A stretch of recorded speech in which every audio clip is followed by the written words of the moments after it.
नाज़रीन, लंदन में तमाम फैसले हो चुके थे जिसकी सिर्फ और सिर्फ अब फॉर्मेलिटी पूरी की जा रही है। मैंने चंद दिन पहले एक व्लॉग में आपको बताया था कि इलेक्शंस जो हैं वो किसी भी सूरत में 7-8 माह तक मुमकिन नहीं है।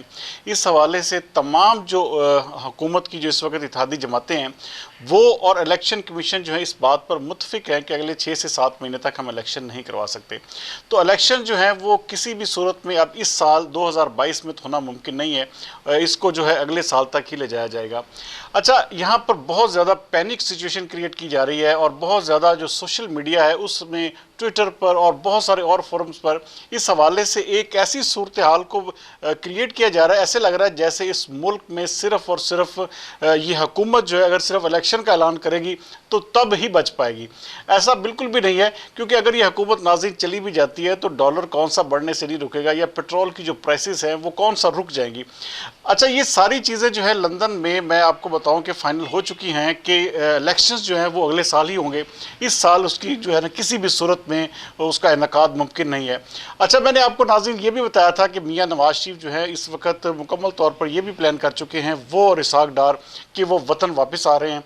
और इस हवाले से बहुत जल्द आप देखेंगे कि जैसे ही ये एक IMF के साथ इनका एक पैकेज जो है 18 तारीख को इस हवाले से इनकी एक मीटिंग है उसमें तय हो जाएगा। उसके बाद जो है हुकूमत, क्योंकि असल में इस वक्त जो प्रेशर है वो सबसे बड़ा जो दबाव पैदा किया हुआ है इमरान खान ने कि किसी भी सूरत में जो है ना 20 मई तक ऐलान कर दें, वरना हम जो है इस महीने के आखिर में अपना जो लॉन्ग मार्च है उसको करेंगे।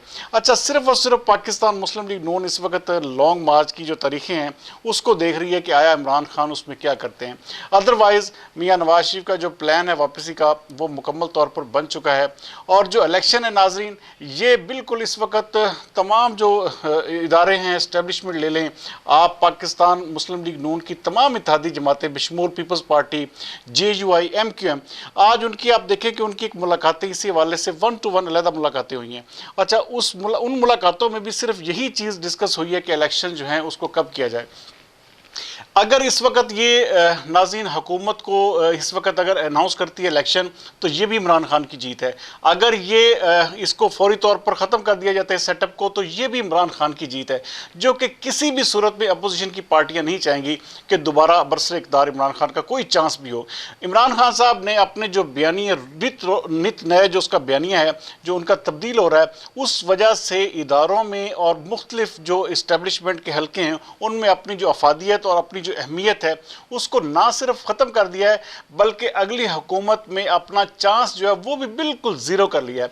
ये मुमकिन नहीं है नाज़रीन कि अब किसी भी सूरत में इमरान खान दोबारा बरसे इक़्तिदार आए। हाँ, मैं आपको पहले भी कह चुका हूँ कि अगर ये जमातें फेल होगी अवाम को डिलीवर करने में, फिर इमरान खान साहब का चांस बन सकता है। और इमरान खान जिस तरह के आज परवेज़ लाई ने कहा है कि एस्टैब्लिशमेंट से लड़ाई को छोड़कर अपनी जो तोपें हैं उसका रुख जो है अपोजिशन हुकूमत की इस जो नून लीग है या पीपल्स पार्टी उनकी जानब करें, ना कि आप एस्टैब्लिशमेंट को रगे दें।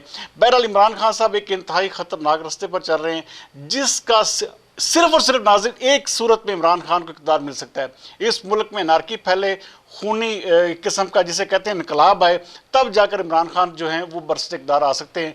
अदरवाइज़ ये किसी भी सूरत में अब मुमकिन नहीं है। और इलेक्शन जो है नाज़रीन, ये बात मेरी आज फिर इसको लिख लें, लंदन में इस हवाले से बाकायदा तौर पर तय पा चुका है कि इलेक्शन जो हैं वो किसी भी सूरत में 2022 में नहीं होंगे। बहरहाल अगले वीडियो तक सरदार अमीन जतोई को दीजिए इजाज़त। पाकिस्तान जिंदाबाद।